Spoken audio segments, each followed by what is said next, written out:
Fundación Edelvives patrocina este espacio cultural. Es una gran suerte para un boquerón malagueño poder dar la noticia de que se estrena una película sobre una beata vinculada a la capital de la Costa del Sol y su provincia. Me estoy refiriendo a Petra de San José. En nuestra sección de críticas en un minuto podrán escuchar el amplio comentario que hacemos sobre esta película que nos ha encantado.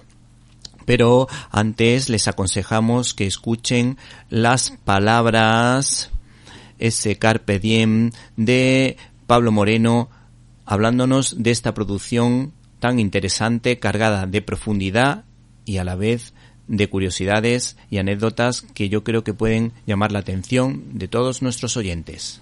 Bueno, pues las claves de Petra, o las principales claves de la película Petra de San José, yo creo que son, por un lado, el extraordinario viaje que hace una joven, Ana, de una familia acomodada del sur de España, concretamente del Valle de Adalajis, en Málaga, como a mediados del siglo XIX, el viaje de darse cuenta que en los bordes del camino, podríamos decir en las periferias de la sociedad, quedaban personas desamparadas, personas sin techo.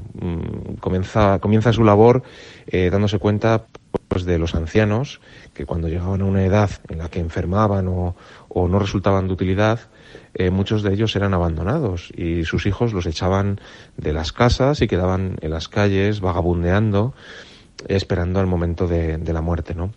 En este sentido, Ana se da cuenta de esta realidad y decide, junto con un grupo de chicas de su edad, montar pues el primer grupo, ¿no? que después sería el germen de lo que sería la Congregación de las Madres de los Desamparados. Y a raíz de ahí el concepto va creciendo, no solo son los ancianos a los que se recogen de las calles, sino todo aquel desamparado que lo necesita. Es verdad que prueban, profesan votos para otra congregación, pero pronto se dan cuenta que tienen que montar una congregación propia y específica. Y entonces pues comienza la gran andadura ya de la Congregación de las Madres de los Desamparados, donde pues ya no solo se atienden a los ancianos que estaban sin techo o desamparados, sino pues también a huérfanos, huérfanas, y la congregación se extiende. Esa es una de las claves fundamentales, entender la misericordia y el querer devolver la dignidad a todos aquellos que la han perdido, a través de esta obra. Por otro lado, las madres de los desamparados son madres, todas tienen ese título de madre, porque de alguna manera abrazan y acogen al desamparado como lo haría una madre, ¿no? Y en ese sentido, el concepto familiar de su obra me parece que es muy interesante. Y luego, por otro lado, tiene que ver con la mística relacionada con las apariciones o las experiencias místicas con San José. Hay muy pocos santos, fundadores o fundadoras en la historia de la cristiandad que han tenido estas experiencias respecto a otras experiencias místicas, ¿no? Pero que sea San José, que es este santo patrono muchas veces arrinconado, u olvidado, ¿no? Pues me parece muy interesante y además de una gran actualidad, ¿no? Porque en estos días pues el Papa Francisco de alguna manera pues nos recuerda que San José y la tarea de San José fue fundamental y nos anima a vernos reflejados en él, desde una paternidad activa, involucrada, a todo lo que tiene que ver siempre pues con la humildad con la que se representa a San José, o el echarse a un lado a veces para dar el protagonismo a otros, ¿no? Y yo creo que otra de las claves interesantes que se ven en la película tiene que ver con el tema del robo de los restos de la Madre Petra durante el año 36, durante la Guerra Civil Española. Entonces, este acontecimiento, que es curioso, nos da un poco el reflejo o nos da pistas de la importancia real que tuvo Madre Petra en el entorno de Barcelona, en el entorno obrero de Barcelona, ¿no? Porque en esa última etapa de su vida estuvo muy comprometida pues con los derechos de los trabajadores, con los obreros, y el santuario de San José de la Montaña, que es uno de los pocos santuarios que hay en el mundo hacia la figura de San José, pues tenía una gran popularidad en el siglo XIX, finales del siglo XIX, principios del siglo XX, y eso le valió también una persecución por parte de no solo de sectores relativamente radicales, sino también de la propia Iglesia. Y yo creo que estos elementos dibujan pues la vida de una mujer extraordinaria que hizo algo extraordinario, y una película que tiene pues yo creo que todos los elementos para ser atractiva para todos los públicos, independientemente cuáles sean sus creencias o sus ideas, ¿no? Y luego, entre las anécdotas más significativas del rodaje de la película, bueno, rodamos en tiempos de COVID, durante la segunda ola en España. No tuvimos ni un solo contagio COVID. Es verdad que las medidas que adoptamos fueron muy rígidas, pero fue muy curioso porque debido a diversas cuestiones, ¿no? A la pandemia, evidentemente, todos los planes de rodaje se retrasaron y nos tocó rodar en diciembre, que es un mes para rodar muy complejo, ¿no? Y porque la temperatura pues no ayuda y puede ocurrir cualquier cosa, los días son más cortos, la luz evidentemente pues es menos duradera, ¿no? Y la verdad que nos fue muy bien, tuvimos unos días, una horquilla de días maravillosos que bueno, pues nos dieron pie a poder rodar toda, por lo menos, esta ficción, ¿no? de esta Andalucía del siglo XIX en el entorno del sur de Salamanca, que tiene un clima bastante frío y bastante duro en invierno, y bueno, nos respetó mucho el tiempo y lo pasamos muy bien. La verdad que fue una experiencia muy bonita, y yo creo que como una de las grandes anécdotas de haber rodado una película que representa la alegría, el sol de Andalucía, rodada en el invierno salmantino. Hola amigos y oyentes y amigos de Directo a las Estrellas. En esta ocasión desde el canal de iVox Cine y Libertad, al que nos gustaría que te suscribieras o que nos apoyaras económicamente si lo consideras oportuno, te ofrecemos un 2x1. Te recomendamos dos películas, Petra de San José y Belfast.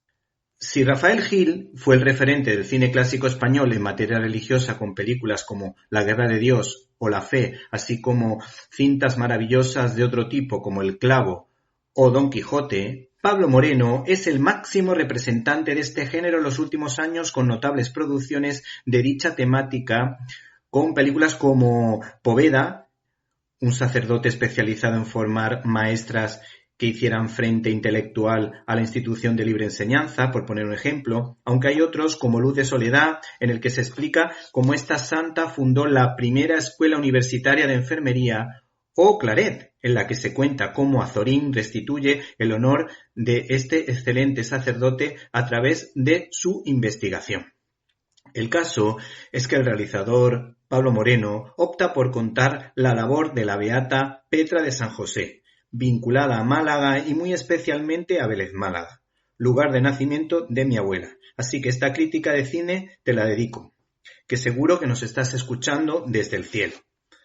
Este cineasta vuelve a dar muestras de su dominio del arte cinematográfico, pues su ajustado presupuesto lo suple con encuadres singulares que llevan su sello personal.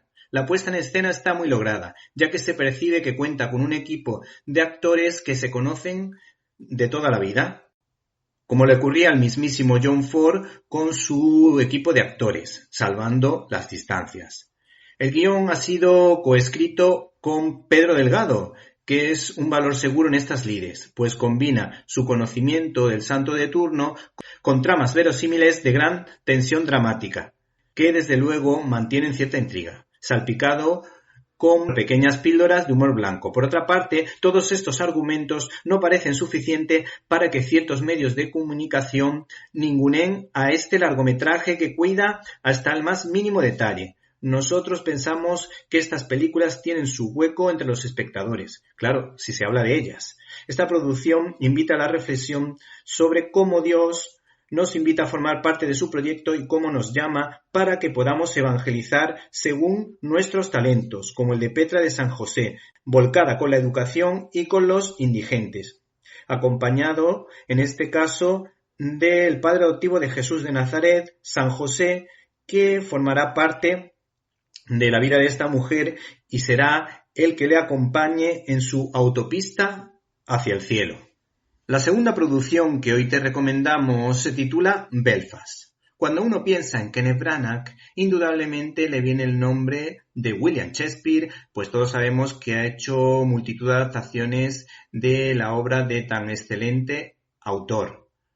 Mi favorita, Mucho ruido y pocas nueces, que para mí es la mejor película de este excelente director, que por otra parte tuvo bastante éxito con la película Enrique V, junto a su mujer Emma Thompson, por la que obtuvo la nominación a Mejor Director y a Mejor Actor Protagonista.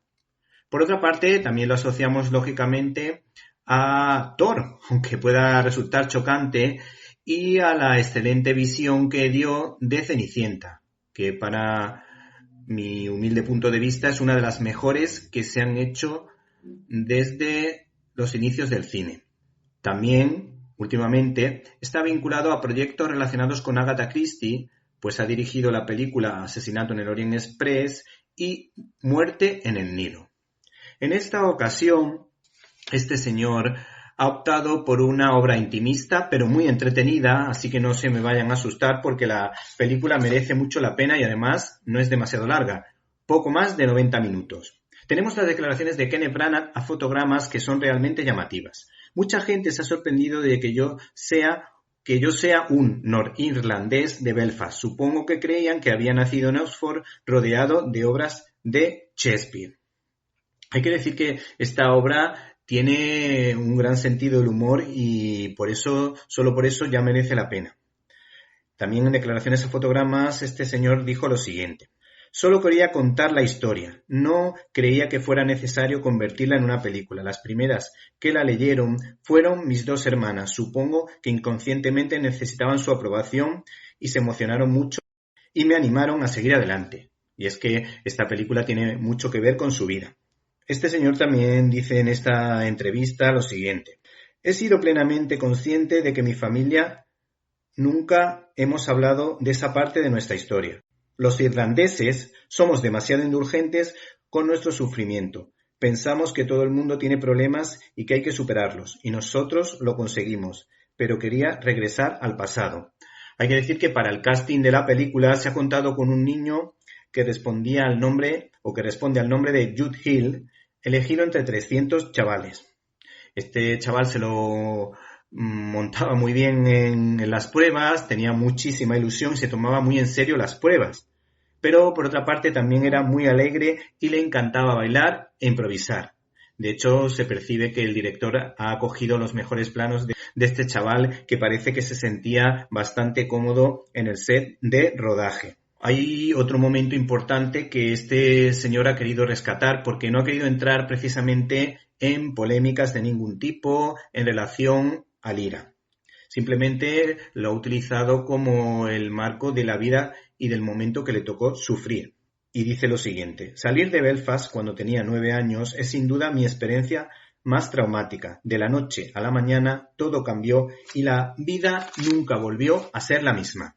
Se percibe que el director no quería hacer un film político con Belfast y el humor es una de las acertadas vías de escape de esta producción, que está rodada con muy buen gusto, generalmente con escenas muy elegantes en la que se salta el valor del amor a la familia, el de la amistad, pues los padres de Kenneth Branagh eran protestantes y a pesar de sus chanzas con el sacramento de la penitencia son tolerantes con los católicos a los que aprecian y quieren, y de hecho la mejor amiga de la protagonista es católica y le dice que se rompería por dentro si ella se fuera. Hay que prestar atención al entrañable vínculo que se establece entre el triángulo abuela, interpretado por Judi Dench, abuelo, interpretado por Jamie Dornan, y su nieto, el citado Jude Hill. Por cierto, esta película de Kenneth Branagh, al que en su juventud llamaban el nuevo Oliver, está dedicada a aquellos que permanecieron, a aquellos que se fueron, y como dice Branagh, por todos aquellos que perdimos. No se pierdan, por tanto, esta película con aroma a Oscar.